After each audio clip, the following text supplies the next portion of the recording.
Hello friends, എല്ലാവർക്കും നമസ്കാരം. നിങ്ങളേവരും കാത്തിരിക്കുന്ന ഗൗതമിൻ്റെയും നന്ദയുടെയും ഇന്നത്തെ സൂപ്പർ ഹിറ്റ് വിശേഷത്തിലേക്ക് എല്ലാ കൂട്ടുകാർക്കും സ്വാഗതം. എല്ലാവർക്കും നല്ലൊരു ദിവസം ആശംസിച്ചുകൊണ്ട് തന്നെ നമുക്ക് ഇന്നത്തെ വിശേഷത്തിലേക്ക് കടക്കാം. അങ്ങനെ അഖില ചങ്ക് തകർന്ന് നിൽക്കുന്നൊരു കാഴ്ചയാണ് നമ്മൾ കണ്ടത്. സ്വന്തം ഭർത്താവ് മരണപ്പെട്ടു എന്നറിഞ്ഞു. എന്ത് ചെയ്യണം? ഒരു വഴിയുമില്ല നമ്മുടെ അഖിലയ്ക്ക്. പോലീസിന് കീഴടങ്ങുക എന്ന് വെച്ച് കഴിഞ്ഞാൽ അതും വലിയ നിസ്സാര കാര്യമൊന്നുമല്ല. പോലീസിന് കീഴടങ്ങിക്കഴിഞ്ഞാൽ ഉടനെ അപ്പം തന്നെ വെടിവെച്ച് കൊല്ലും. അതുകൊണ്ട് തന്നെ തൻ്റെ കുഞ്ഞിനെ തനിക്ക് നഷ്ടമാകും, ജീവിതം നഷ്ടമാകും. അപ്പോൾ അതുകൊണ്ട് തന്നെ ഒരമ്മയും തൻ്റെ കുഞ്ഞ് വയറ്റിൽ ജനിക്കുന്ന ആ ഒരു സമയത്ത് മരിക്കാൻ ആഗ്രഹിക്കില്ല. ആ ഒരു ഇത് തന്നെയാണ് നമ്മുടെ അഖിലയ്ക്ക് ആ ഒരു സമയത്ത് ഉണ്ടായത്. ഏതായാലും പോലീസുകാരൻ വന്ന് പറഞ്ഞിട്ട് പോയി. ഗൗതം ഇങ്ങനെ അന്തം വിട്ട് നിൽക്കുകയാണ് കേട്ടോ. അപ്പം ഗൗതമിനും അറിയില്ല. കാരണം ഗൗതമിൻ്റെ കളിക്കൂട്ടുകാരനായിരുന്നു സൂരജ് കൊല്ലപ്പെട്ടതിൽ ഗൗതമിനും വിഷമമുണ്ട്. പക്ഷെ ഒരു പോലീസുകാരൻ എന്ന നിലയിൽ വേറെ നിവർത്തിയില്ല നമ്മുടെ ഗൗതമിന്. അങ്ങനെ ഗൗതം പെട്ടെന്ന് ആ ഒരു പോലീസുകാരനോട് പറഞ്ഞു, പൊക്കോ, ഞാൻ വന്നേക്കാമെന്ന് പറഞ്ഞു. അങ്ങനെ അഖിലയെ മാറ്റി നിർത്തിയേക്കായിരുന്നു. അഖിലയുടെ അടുത്തേക്ക് ചെന്ന് കഴിഞ്ഞപ്പോഴത്തേക്കും തന്നെ ഈ ഒരു വാർത്ത അറിഞ്ഞതും ഷോക്കായി പോയി അഖില ഷോക്കായിട്ട് അപ്പോൾ തന്നെ നമ്മുടെ ഗൗതമിൻ്റെ ദേഹത്തേക്ക് തല കറങ്ങി അങ്ങ് വീഴുകയാണ് ചെയ്യുന്നത്. എന്ത് ചെയ്യാനായിട്ട് പറ്റും? ഗൗതം തൻ്റെ കളിക്കൂട്ടുകാരിയായ അഭിരാമിയെ പോലീസിന് വിട്ടുകൊടുക്കാൻ തയ്യാറായില്ല. ഈ ഒരു സ്റ്റേജിൽ പോലീസിന് വിട്ടുകൊടുത്ത് കഴിഞ്ഞാൽ അത് ചിലപ്പം ഏതൊരവസ്ഥയിൽ ചെന്ന് അവസാനിക്കുമെന്നറിയില്ല. തല കണ്ടാൽ അപ്പോൾ തന്നെ വെടിവെച്ചിടണം എന്ന് ഓർഡർ കിട്ടിയിരിക്കുന്ന ഈ പോലീസുകാർ ഒരിക്കലും നമ്മുടെ അഖിലേനെ രക്ഷിക്കാൻ പോകുന്നില്ല. അതുകൊണ്ട് പെട്ടെന്ന് തന്നെ നമ്മുടെ ഗൗതമിൻ്റെ വണ്ടിയിൽ കയറ്റിക്കൊണ്ട് ഈ അഖിലയും കൊണ്ട് നേരെ ഹോസ്പിറ്റലിലേക്കാണ് പോയത്. അതും അവിടെയൊന്നുമല്ല ഹോസ്പിറ്റലിലേക്ക് പോയത്, വേറൊരു നാട്ടിലേക്കാണ് പോയത്. കാരണം അവിടെയൊക്കെ ഏതെങ്കിലും ഹോസ്പിറ്റലിൽ പോയി കഴിഞ്ഞിട്ടുണ്ടെങ്കിൽ അഖില ആരാണെന്ന് എന്താണെന്നൊക്കെ അറിഞ്ഞ് നമ്മുടെ പോലീസുകാർ അഖിലേനെ കണ്ടുപിടിക്കും. അപ്പം അഖിലേനെ ഒന്ന് സേഫ് ആക്കാൻ വേണ്ടിയാണ് നമ്മുടെ ഗൗതം ആ ഒരു ഹോസ്പിറ്റലിലേക്ക് പോകുന്നത്. അപ്പോൾ പിന്നെ കാണിക്കുന്ന ഒരു സീനെന്ന് പറഞ്ഞു കഴിഞ്ഞിട്ടുണ്ടെങ്കിൽ നമ്മുടെ അഖില എന്ന അഭിരാമി ഇങ്ങനെ കിടക്കുകയാണ്, ആ ഹോസ്പിറ്റലിൽ ഇങ്ങനെ കിടക്കുകയാണ്. കിടന്ന് ബോധം ഒക്കെ ഇങ്ങനെ വരുന്നതേ ഉള്ളൂ, ബോധം ഇങ്ങനെ വരാറാകുന്നതേ ഉള്ളൂ. അപ്പം ആ ഒരു രീതിയിൽ ഇങ്ങനെ കിടക്കുന്നു. സൈഡിൽ നമ്മുടെ ഗൗതം ഇരിക്കുന്നു. അപ്പോൾ ഈ ഒരു 4 ദിവസം ഗൗതമിനെ കാണാനില്ലായിരുന്നു. ആ ഒരു അന്വേഷണവുമായി ബന്ധപ്പെട്ട് വെടിവെപ്പൊക്കെ കഴിഞ്ഞപ്പോഴത്തേക്കും 4 ദിവസം നമ്മുടെ ഗൗതമിനെ കണ്ടില്ല. അപ്പോൾ അത് ചോദ്യം ചെയ്ത് കഴിഞ്ഞപ്പോഴത്തേക്കും അതും ഇതുമൊക്കെ പറഞ്ഞ് തടുതപ്പുകയാണ് ചെയ്തത് നന്ദയുടെ മുമ്പിൽ. പക്ഷേ ഈ 4 ദിവസവും അഭിരാമിയുടെ കൂടെ ആയിരുന്നു ഉണ്ടായിരുന്നത്. അപ്പോൾ അത് കാണിക്കാൻ വേണ്ടി തന്നെയാണ് അങ്ങനെ ഒരു സീൻ അവിടെ ക്രിയേറ്റ് ചെയ്ത് അവർ കാണിക്കുന്നത്. അങ്ങനെ പതിയെ നമ്മുടെ അഖില കണ്ണ് ചിമ്മി വന്നപ്പോഴത്തേക്കും ഗൗതം തന്നെയാണ് മുമ്പിലിരിക്കുന്നത്. നമ്മുടെ ഗൗതമിനോട് അഖിലയ്ക്ക് എന്തു പറയണമെന്ന് അറിയില്ല. അപ്പോഴും വീണ്ടും പൊട്ടി കരയുന്നു. അങ്ങനെ അഖിലയുടെ അടുത്ത് വന്നിരുന്ന് നമ്മുടെ ഗൗതം ഓരോ കാര്യങ്ങൾ പറഞ്ഞു മനസ്സിലാക്കുകയാണ്. എനിക്ക് നിന്നെ ഇപ്പോൾ രക്ഷിക്കാൻ കഴിയും, തൽക്കാലം രക്ഷിക്കാൻ കഴിഞ്ഞേക്കും, പക്ഷേ എനിക്ക് നിന്നെ പൂർണ്ണമായിട്ടും രക്ഷിക്കാൻ കഴിയില്ല ആമി. കാരണം നീ ആ ഒരു അവസ്ഥയിലാണ് ഇപ്പോൾ ഉള്ളത്. നിന്നെ കണ്ടാൽ അപ്പോൾ തന്നെ വെടിവെച്ച് കൊല്ലണമെന്ന് ഓർഡർ ഇട്ടിരിക്കുകയാണ്.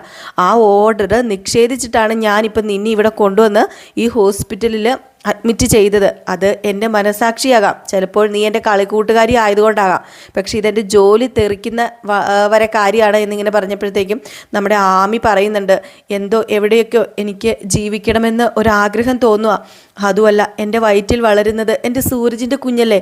ആ കുഞ്ഞിനെ എനിക്കൊരു നോക്ക് കാണണ്ടേ, ആ കുഞ്ഞിനെ ഈ സമൂഹത്തിലേക്ക് എനിക്ക് കൊണ്ടുവരണം. പക്ഷേ ഞാനിപ്പം ഒരു തീവ്രവാദിയാണ് എന്ന നിലയിലല്ല ഈ ആശുപത്രിയിൽ നിൽക്കുന്നത്. ഞാനിപ്പോൾ വെറും പച്ചയായ ഒരു സ്ത്രീയാണ്, ഒരമ്മയാകാൻ പോകുന്ന ഒരു സ്ത്രീയുടെ വേദന എന്തെന്ന് ഒന്ന് മനസ്സിലാക്കാൻ ശ്രമിക്കൂ ഗൗതം എന്നൊക്കെ പറയുകയാണ്. അപ്പോൾ ഇതൊക്കെ കേട്ട് കഴിയുമ്പോഴത്തേക്കും നമ്മുടെ ഗൗതമിനും സത്യം പറഞ്ഞു കഴിഞ്ഞിട്ടുണ്ടെങ്കിൽ ആമിയോട് ഒരു ദയ തോന്നുകയാണ്. പ്രത്യേകിച്ച് ആമി എന്ന് പറഞ്ഞു കഴിഞ്ഞാൽ ഇവർ കളിക്കൂട്ടുകാരായതുകൊണ്ട് തന്നെയാണ് കൂടുതലും അങ്ങനെ ഒരു ഇത് തോന്നുകയും ഭർത്താവ് മരിച്ചൊരു സ്ത്രീ വയറ്റിൽ കുഞ്ഞുണ്ടെന്ന് പോലും ഓർക്കില്ല പോലീസുകാർ. തീവ്രവാദികൾ കുഞ്ഞുണ്ടോ അല്ലെ വേറെ എന്തോ കുടുംബമോ ഒന്നും നോക്കില്ല, അപ്പോൾ തന്നെ വെടിവെച്ചിടും. അങ്ങനെ ഒരു നിസ്സഹായ അവസ്ഥയിലായിരുന്നു ഗൗതം പറഞ്ഞു, തൽക്കാലം മാത്രമാണ് ഈ ഒരു അഭയം. നിന്നെ എപ്പോൾ പിടിക്കുന്നോ അപ്പോൾ എന്നെയും കൂടിയാണ് പിടിക്കുന്നത്. ഞാനും അതേ തുല്യ കുറ്റമാണ് ചെയ്യുന്നത്. എൻ്റെ ഈ ഒരു ജോലിക്ക് നിരക്കാത്തൊരു കാര്യമാണ് ഞാൻ ചെയ്യുന്നത്. പക്ഷേ ഇത് കുറച്ച് നാളത്തേക്ക് ഞാൻ എങ്ങനെയെങ്കിലും കൊണ്ടുപോകാം. പിന്നെ ഒരു പ്രഗ്നൻ്റ് ലേഡി എന്ന നിലയിൽ നിനക്ക് എന്തെങ്കിലും പരിഗണന കിട്ടുമോ? ആ ഒരു സമയം വരെ കൊണ്ടുപോകാം. അല്ലാതെ എനിക്ക് പൂർണ്ണമായിട്ടും നിന്നെ രക്ഷിക്കാനോ പോലീസിന് വിട്ടുകൊടുക്കാതിരിക്കാനോ പറ്റില്ല.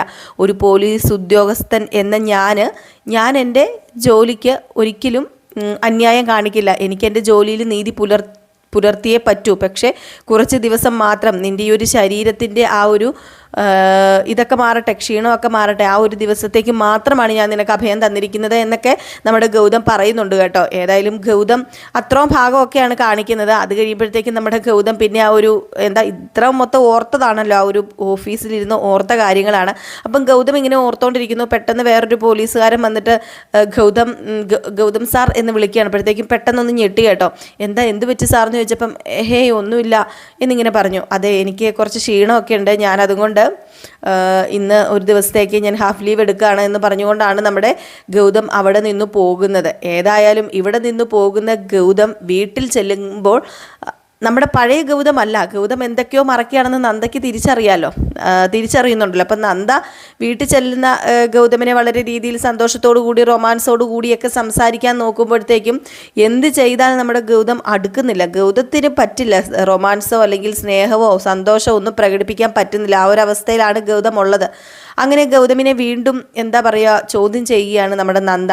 എന്താണ് ഗൗതം സാർ പറ്റിയത്, സാറിന് എന്തോ പറ്റിയിട്ടുണ്ടെന്ന് പറഞ്ഞപ്പോൾ നന്ദ നീ വെറുതെ ഇങ്ങനെ എൻ്റെ പുറകെ നടന്ന് ശല്യം ചെയ്യരുത്, ആവശ്യത്തിലധികം ടെൻഷൻ എനിക്കുണ്ടെന്ന് പറഞ്ഞപ്പം എന്ത് ടെൻഷനാണ് സാറിനുള്ളത്, എന്ത് ടെൻഷനാണെങ്കിലും സാർ എന്നോട് തുറന്നു പറയുന്നതല്ലായിരുന്നു എന്ന് പറഞ്ഞപ്പോൾ എല്ലാ ടെൻഷനും അങ്ങനെ നിന്നോട് തുറന്നു പറയാൻ പറ്റില്ല എന്നും പറഞ്ഞ് അങ്ങനെ ചെറിയ വശവശമൊക്കെ ആവുകയാണ്. രണ്ടുപേരും തമ്മിൽ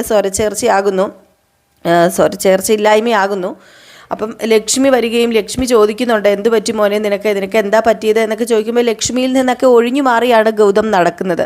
അങ്ങനെ അർജുൻ വന്നു കഴിഞ്ഞിട്ട് ഗൗതമേട്ടൻ എന്താ പറ്റിയത്, ഗൗതമേട്ടൻ ഇങ്ങനെയല്ല നടക്കേണ്ടത്, അറിയാലോ നന്ദയൊക്കെ എത്ര കാത്തിരുന്നാന്നറിയാലോ, ദേ ഇവിടുന്ന് 4 ദിവസം ഏട്ടൻ മാറി നിന്ന് കഴിഞ്ഞപ്പോഴത്തേക്കും നന്ദയ്ക്ക് എത്രമാത്രം വിഷമം ഉണ്ടായിന്ന് അറിയാമോ, ഒരിക്കലും നന്ദയുടെ മനസ്സ് വിഷമിപ്പിച്ചിട്ട് ഇങ്ങനെയൊന്നും ഏട്ടൻ പെരുമാറരുത്, ഏട്ടൻ എന്തെങ്കിലും ഉണ്ടെങ്കിൽ അത് പറ, ഏട്ടൻ്റെ പ്രശ്നം പറഞ്ഞാൽ പരിഹരിക്കാമല്ലോ നമുക്ക് എന്നൊക്കെ പറയുന്നുണ്ട്. അപ്പം നമ്മുടെ ഗൗതം പറയുന്നത് എനിക്കൊരു പ്രശ്നവുമില്ല, എനിക്കിപ്പം സ്വസ്ഥതയാണ് വേണ്ടത് എന്നിങ്ങനെ പറഞ്ഞ് എല്ലാവരിൽ നിന്നും ഒഴിഞ്ഞു മാറുന്ന നമ്മുടെ ഗൗതം. ഇതെല്ലാം കണ്ടിട്ട് സത്യം പറഞ്ഞാൽ പിങ്കി ആസ്വദിക്കുകയാണ് കേട്ടോ.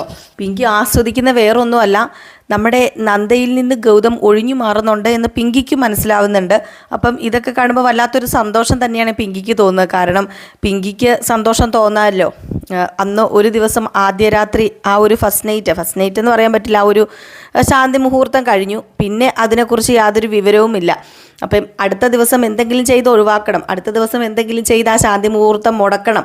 എല്ലാ ദിവസവും ഇങ്ങനെ പോയി കഴിഞ്ഞാൽ ശരിയാവില്ലല്ലോ എന്ന് ഓർത്തിട്ട് തന്നെ ഓരോ ദിവസവും ഓരോന്ന് പ്ലാൻ ചെയ്ത് വെച്ച പിങ്കിക്ക് പെട്ടെന്ന് എളുപ്പമാവുക നന്ദയും ഗൗതമും തമ്മിലുള്ള ഈ ഒരു അകൽച്ച.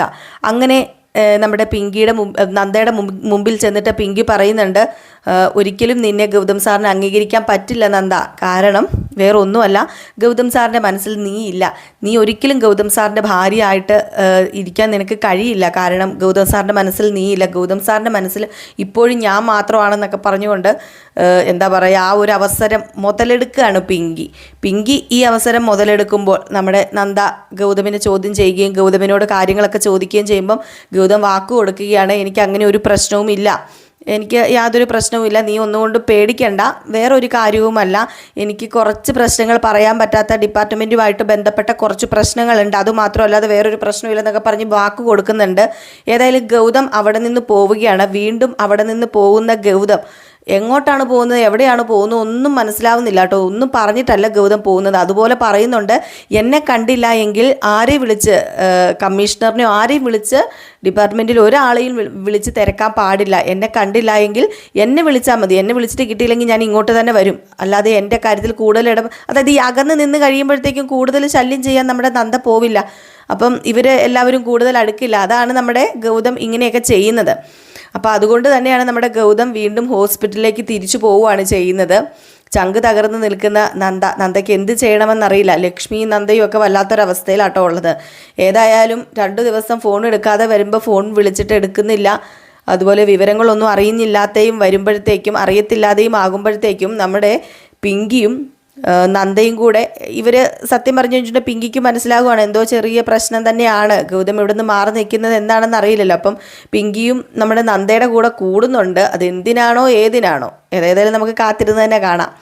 കൂടി ഇവർ നേരെ കമ്മീഷണറിനെ കാണാൻ പോവുകയും ഒക്കെ ചെയ്യുന്നുണ്ട് കേട്ടോ. പക്ഷേ നമ്മുടെ ഈ അഖില എന്ന അഭിരാമീനെ പോലീസ് പിടിക്കുന്നതൊക്കെ കാണിക്കുന്നുണ്ട്. നമ്മുടെ പ്രമോയ്ക്കകത്ത് ജനറൽ പ്രമോയാണ് നമുക്ക് കിട്ടിയിരിക്കുന്നത്, വലിയ പ്രമോയാണ് കിട്ടിയിരിക്കുന്നത്, അതിനകത്ത് കാണിക്കുന്നുണ്ട്.